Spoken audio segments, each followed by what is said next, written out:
آقا علیہ الصلوۃ والسلام نے بیان فرمایا للصائم فرحتان یفرحہما، روزہ دار کے لیے دو خوشیاں ہیں جو اس کو خوش کر دیتی ہیں۔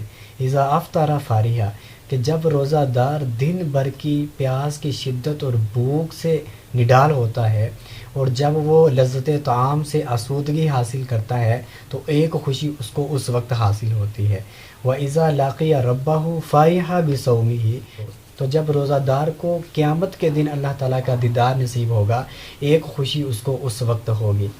متعدد احادیث اس بات پر دلالت کرتی ہیں کہ جب شہید کی روح قفس عنصری سے پرواز کر رہی ہوتی ہے تو اس وقت اس کو اللہ تعالیٰ کا دیدار نصیب ہو رہا ہوتا ہے۔ اور کئی روایات میں یہ آتا ہے کہ اللہ تعالیٰ جنتیوں سے پوچھیں گے کہ میری جنت میں کسی چیز کی، کسی نعمت کی کوئی کمی تو نہیں ہے؟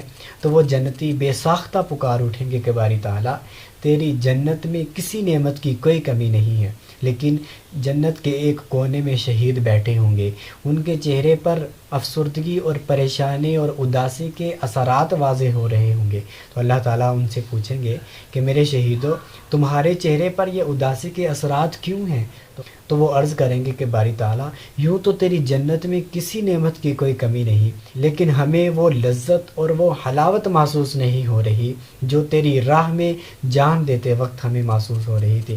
عرض کریں گے کہ باری تعالیٰ ہمیں دوبارہ زندگی عطا فرما، بار دیگر تیری راہ میں ہم اپنی جان کا نذرانہ پیش کر کے تیرا دیدار حاصل کر سکیں۔ تو روزہ دار کو اللہ تعالیٰ کی اس نعمت عظمیٰ کی خوشخبری دی جا رہی ہے جس کے حصول کے لیے ایک شہید بار بار اپنی جان کا نذرانہ پیش کرنے کی آرزو کرتا ہے۔